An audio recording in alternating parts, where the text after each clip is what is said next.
मयन ऋषि की तपोस्थली मैनपुरी सनातन संस्कृति के नजरिए से अहम मैनपुरी राजनीति के पटल पर भी बड़े नाम देता रहा है।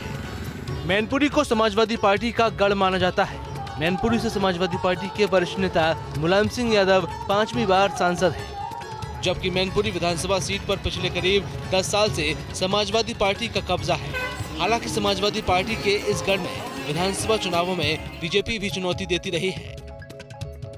मैनपुरी सीट पर बीजेपी ने 1991, 1993, 2002 और 2007 में जीत दर्ज की, जबकि 1996, 2012 और 2017 में समाजवादी पार्टी ने जीत दर्ज की।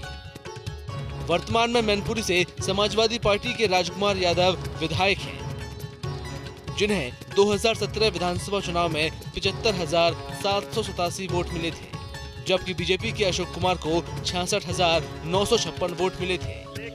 माना जा रहा है कि 2022 के विधानसभा चुनाव में मुकाबला बीजेपी और समाजवादी पार्टी के बीच होगा। हालांकि यहाँ ये जानना जरूरी है कि मैनपुरी विधानसभा सीट पर विकास के मुद्दों के साथ जातिगत समीकरण जीत और हार का गणित तैयार करते हैं। मैनपुरी में यादव मतदाता निर्णायक भूमिका में है। यहाँ यादव मतदाताओं की संख्या 21%, शाक्य 15%, ठाकुर 11%, ब्राह्मण 8%, लोधी 8% और एससी 13%। इसके साथ ही मुस्लिम वोट बैंक 6% है। मैनपुरी विधानसभा क्षेत्र में पुरुष मतदाताओं की संख्या 1,76,413 है।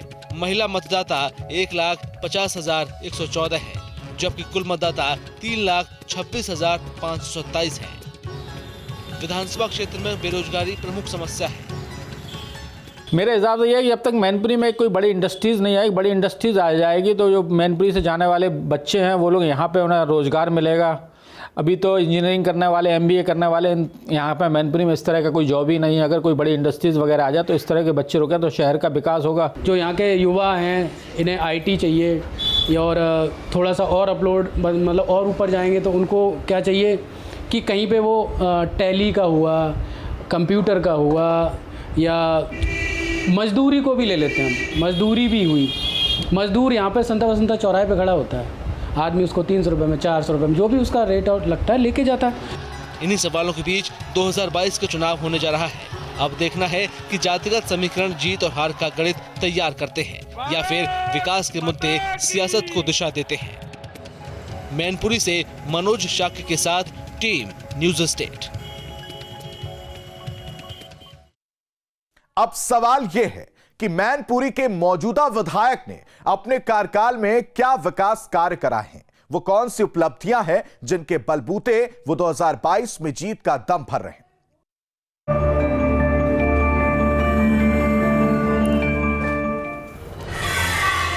इस कार्यकाल की सबसे बड़ी उपलब्धि। मेरे कार्यकाल की सबसे बड़ी उपलब्धि ये है कि मैं जनता को हर जगह सुलभ रहा, संकट के काल में भी, कोरोना काल में भी, और जो विधायक निधि मिली उसका मैंने पूर्ण रूप से जनता के विकास में खर्च किया, गरीबों के इलाज में खर्च किया। इस सरकार ने हमारी विधानसभा के साथ बहुत सौतेला व्यापार किया, और हमारे साथ ही नहीं, विपक्ष के सारे विधायकों के साथ। अपने विधायकों को 5-5 करोड़ रुपया इन्होंने अलग से दिया, लेकिन विपक्ष के विधायकों को 5-5 करोड़ रुपया नहीं दिया। विधायक निधि से जो काम संभव थे वो मैंने पूरी ईमानदारी से कराई। लोग दोबारा आपको वोट क्यों दें? जनता मुझे वोट देगी विकास के नाम पर, जनता मुझे वोट देगी मेरी ईमानदारी के नाम पर, जनता मुझे वोट देगी अखिलेश यादव के विजन के ऊपर, जनता मुझे वोट देगी समाजवादी पार्टी की किसान की सोच पर, जनता मुझे वोट देगी हिंदू मुस्लिम एकता जो भारत की संस्कृति उस पर। इस बार जीते तो क्या करेंगे? इस बार जीते तो अपनी विधानसभा में चहुमुखी विकास कराने का प्रयास करूंगा। विकास तो मेरा हो ही चुका है लगभग, लेकिन अब रोजगार लाने का हमारा मुख्य मकसद होगा कि कोई बड़ा उद्योग आए ताकि यहाँ की जनता को रोजगार मिल सके।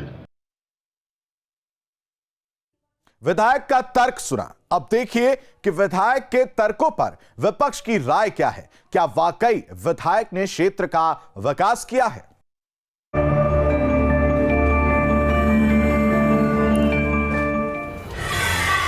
इस कार्यकाल में विकास कार्यों को कैसे देखते हैं? पिछले लगभग 10 वर्षों कार्यकाल में 5 वर्ष समाजवादी पार्टी सत्ता में रही और इन 5 वर्षों में विरोधी दल के रूप में उनकी मौजूदगी रही और इन 10 वर्षों में जो कुछ काम 1-2 हुए मैनपुरी में, वो सारी की सारी समाजवादी पार्टी उन्हीं कामों को गिनाती है, चाहे वो सांसद हो, चाहे वो विधायक हो, या 5 वर्ष पिछली जो समाजवादी पार्टी की सरकार रही उसकी उपलब्धियां हों। तो यही 2-3 काम हैं जो वो गिनाते रहते हैं। जनता आपकी पार्टी को वोट क्यों दे? 4.5 वर्ष पूर्व जो सरकार थी, उस सरकार के समय में जो माहौल था,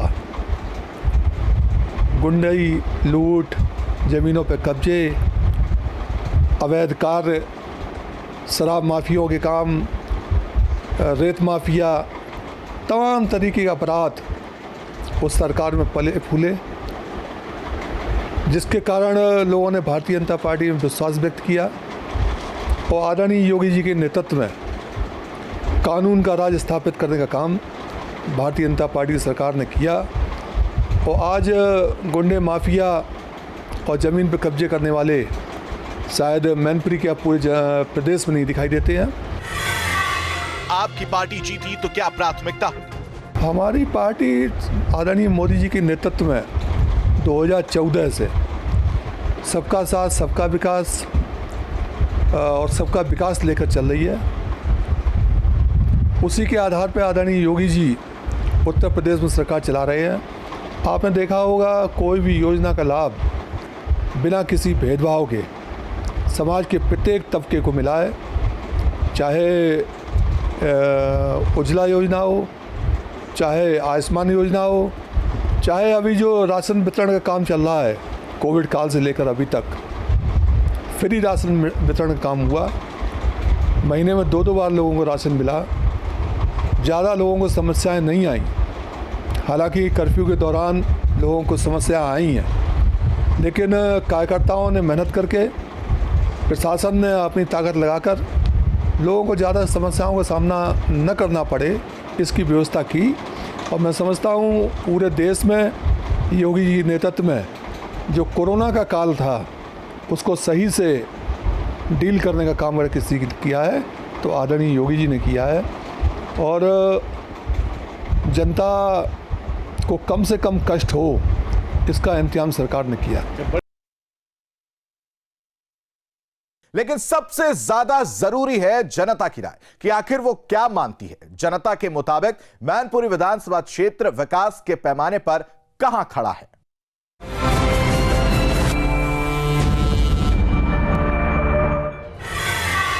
क्या इलाके में विकास से आप संतुष्ट हैं?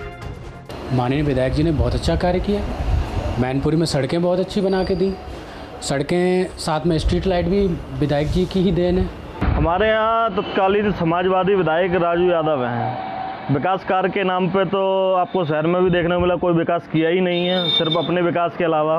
विधायक ने अपने कार्यकाल में दलालों और यादवों के अलावा किसी चीज़ का विकास नहीं किया। विकास कार्यों की बात की जाए तो जब समाजवादी पार्टी की सरकार थी तब भी माननीय विधायक जी चाहते हैं तो वो यहाँ पे कैंसर का जो यहाँ पे सबसे ज़्यादा दिक्कत आती है, उसके लिए यहाँ पे कैंसर के हॉस्पिटल की व्यवस्था करवाते, उन्होंने कोई व्यवस्था नहीं की। विधायक जी का पिछले काल में तो काम बहुत अच्छा रहा, जब उनकी सरकार थी तो उन्होंने बहुत अच्छा कार्य किया मैनपुरी की सड़क व्यवस्था, लाइट व्यवस्था के लिए। लेकिन इस वर्ष इस शासनकाल में या कह ली कुछ भी समस्याएं उनकी रही हो, इस बार तो कोई काम दिखता नहीं है। विधायक के काम से मैं संतुष्ट हूँ। समस्या जो है चोरी चकारी की है, लड़कियों को छेड़ना, इससे की समस्या भी कम हुई है, लाइट जैसे रहने लगी है प्रॉपर। क्या विधायक ने अपने सारे वादे पूरे किए? विधायक जी ने अभी तक कोई काम नहीं कराया, सिर्फ गुंडागर्दी के अलावा उनका कोई काम नहीं है। बदलाव के नाम पे तो यहाँ जीरो है। चाहे वो शिक्षा क्षेत्र हो, चाहे वो स्वास्थ्य क्षेत्र हो, किसी भी क्षेत्र में उसने एक कैंसर यूनिट लगी थी, उसको भी चालू करने के लिए अभी तक सपा कार्यकाल से आया हुआ, जब उनके ही कार्यकाल में जो यूनिट आई थी वो आज तक नहीं लग पाई। स्थानीय समस्याएं क्या है? स्थानीय समस्या तो यहाँ की पानी की समस्या है आए दिन यहाँ की पानी की टंकियों मतलब यह है कि वो ना नगर पालिका क्षेत्र में जाके ये देखते हैं कि उनके ही कार्यकर्ता, उनके ही मतलब मतदाता कितने खुश हैं, उनसे भी संपर्क नहीं है। बेरोजगारी तो समस्या है बड़ी मैनपुरी में, इसमें कोई दो राय नहीं है, लेकिन इसके लिए सबसे बड़ी कोई इंडस्ट्रीज़ है, कोई बड़ा प्लेटफार्म कोई ऐसा है। तो यहाँ पे युवाओं को सबसे ज़्यादा ज़रूरत है कि कोई ऐसा कंपनी अपलोड हो जाए, कोई ऐसा बाहर से कोई ऐसी कंपनी आ जाए जो यहाँ पे बेरोज़गारी है, वो बेरोज़गारी सारी उस कंपनी में चली जाए। एम्बुलेंस का बहुत शॉर्टेज है और यहाँ पे आईसीयू एम्बुलेंस तो है ही नहीं। यहाँ पे एम्बुलेंस अवेलेबल थी तो ड्राइवर्स नहीं थे, तो सिलेंडर नहीं मिल रहे थे, तो इस वजह से लोगों की बहुत त्रासदी हुई है लोगों के संग में, तो वो थोड़ा उस पर ध्यान दें। और सबसे बड़ी दिक्कत ये है कि हमारे मैनपुरी में विकास तो बहुत हुआ है, लेकिन विकास प्रॉपर तब होगा जब ना ट्रेन सुविधा आ जाएगी। मैनपुरी विधानसभा सीट बीते कई विधानसभा चुनाव में समाजवादी पार्टी और बीजेपी के बीच मुकाबला रहा है। माना जा रहा है कि 2022 के चुनाव में भी इन्हीं दोनों दलों के बीच मुकाबला होगा। 403 में इतना ही। देखते रहिए न्यूज़ स्टेट।